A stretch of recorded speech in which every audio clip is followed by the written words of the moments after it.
I'm looking at a headline from The Advocate. Governor John Bel Edwards' tax plans find rough going on first full day of special session. Is that how you would phrase it? I think that's fair. We did not move as many bills through the Ways and Means Committee, obviously, as we hoped to. And yesterday was the second day.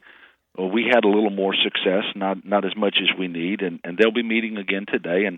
And of course, I continue working with all the legislators, both in the House and the Senate. But the focus right now is on that particular committee. Now, one of your successes yesterday was it was an increase on HMOs that, as the thinking goes, that will probably be passed along to the insurance company customers. Do you see it that way? Well, I don't see it that way.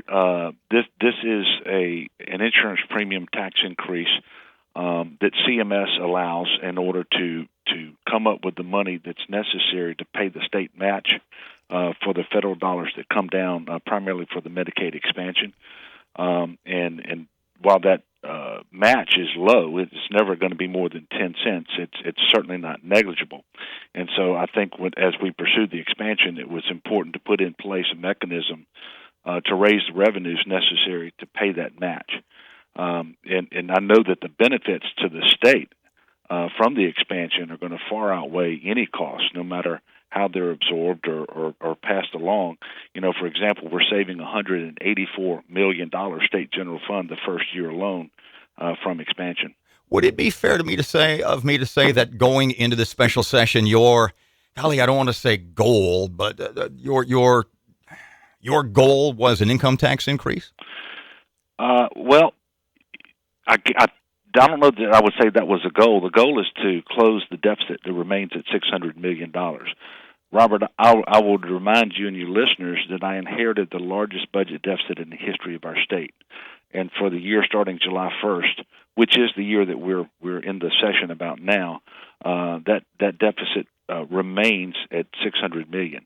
I have introduced a number of proposals and have invited the legislature to come up with their own in order to help reduce that $600 million deficit so that we can fund critical priorities in a more reasonable and responsible fashion than we're able to do. And any evidence that we would need about the need for the additional revenue, just look at House Bill 1 that passed in the regular session that leaves unfunded critical needs all across state government. And I would tell you that of that $600 million, there's $174 million shortfall in DHH for health care.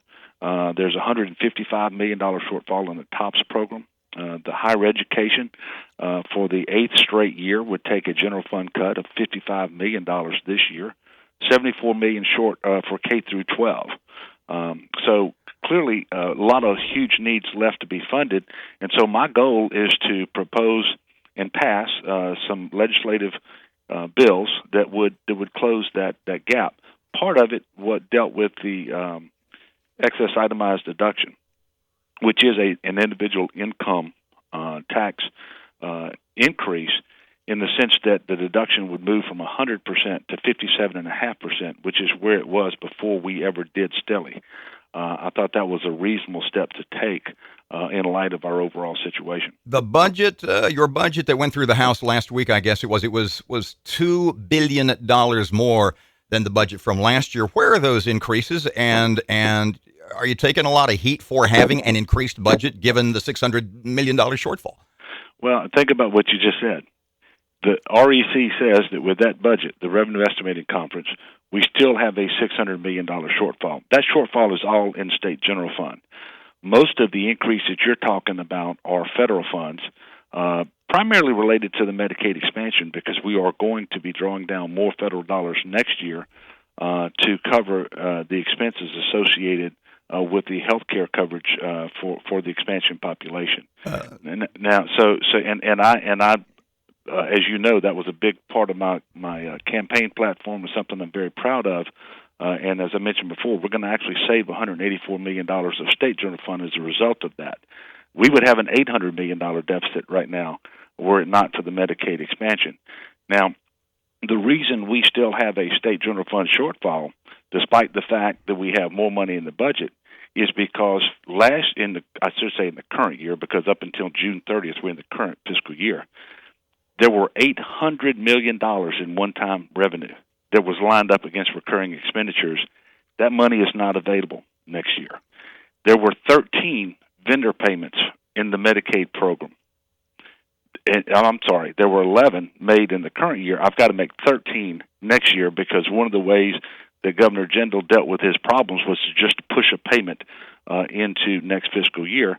And there was no increase whatsoever budgeted for Medicaid utilization last year for the first time in history. And so in order to fund that program, I have to budget for 2 utilization increases. So that accounts for the difference between saying, well, there's additional money in the budget because most of it is federal dollars, but the part that the state dollars is not enough to overcome the very poor, irresponsible budgeting practices of the past. The two things up in this part of the state that got people kind of freaked out, one is TOPS and the other is LSU, the medical school, to the point that Representative Alan Seabaugh had said that your budget could cause the LSU Med-Appear to close. I'm sure you disagree with that. Well, first of all, I'm working very hard to make sure that doesn't happen, and that's precisely why we're back in a second special session. It's pretty disingenuous for Representative Seabaugh to complain about cuts. When you have a record deficit and a constitutional obligation to balance the budget, you can only accomplish that through increasing revenue on the one hand or cutting costs on the other. And Alan doesn't want to be associated with either approach. That's disingenuous. It's irresponsible. And in fact, he didn't vote for any revenue when the deficit was at $2 billion. So had he had his way, I guess we'd have made $2 billion in cuts. And if that had happened, I can guarantee you the hospital in Shreveport would be closed and the medical school would be closed. But that's not going to happen under my watch. Neither of those things. Going back to the original Advocate headline, there's still some time to go in this special session. Things are a lot of opposition. What are you hoping, reasonably speaking, what do you think you can get out between now and the end? Well, look, I'm going to work every day, all day, to do the best that we can to move as many instruments successfully and to negotiate. I've always been willing to talk, and in fact, I've been doing that and compromising. We are looking to move some additional instruments out of the committee. It's just the first step because then you have to have success on the House floor, the Senate committee, the Senate floor, and if there's any changes in the Senate, you got to get approval one more time back in the House. So we've got a long way to go. I'm working very hard. I anticipate that we're going to have more success than we've had to date, but it's hard. Look, Robert, what I'm asking people to do, I understand is hard. I don't like asking for revenue. But at the same time, I know that we cannot withstand the level of cuts that are coming if we don't raise some additional revenue. And I think there are some very responsible ways to raise the revenue that are fully consistent with long-term tax reform that everybody says that we need in Louisiana. And the proposals that I put forward came from a task force created out of the first special session of experts, economists, about how we implement best practices in tax reform in Louisiana with a goal towards broadening the base and lowering the rates on corporations and on individuals. And certainly we have to lower the sales tax that we raised as a bridge in that first special session. Now, none of this is easy, and I don't pretend that it is. It's very serious and hard work, and it's uncomfortable for a lot of people. But if you're not going to vote for the revenue, your obligation is to endorse the cuts that you want instead. You had mentioned a couple of seconds ago the economy you inherited. I had seen a study. In fact, it's a financial website called Wallet Hub.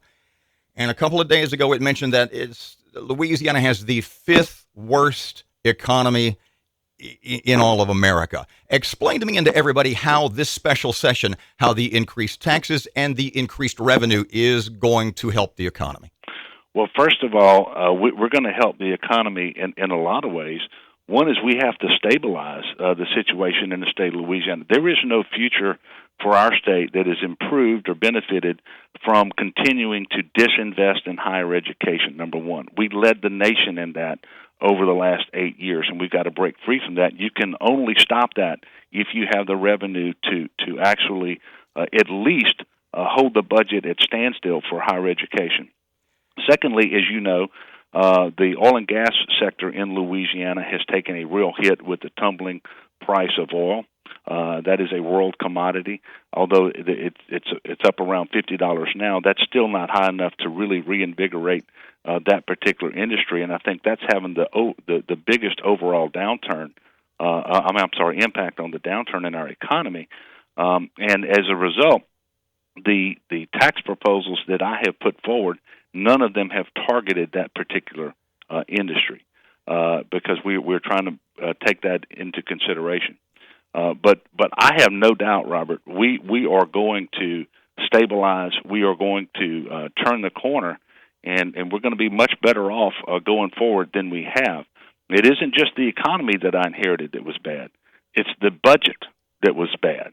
Again, a $2 billion state general fund shortfall.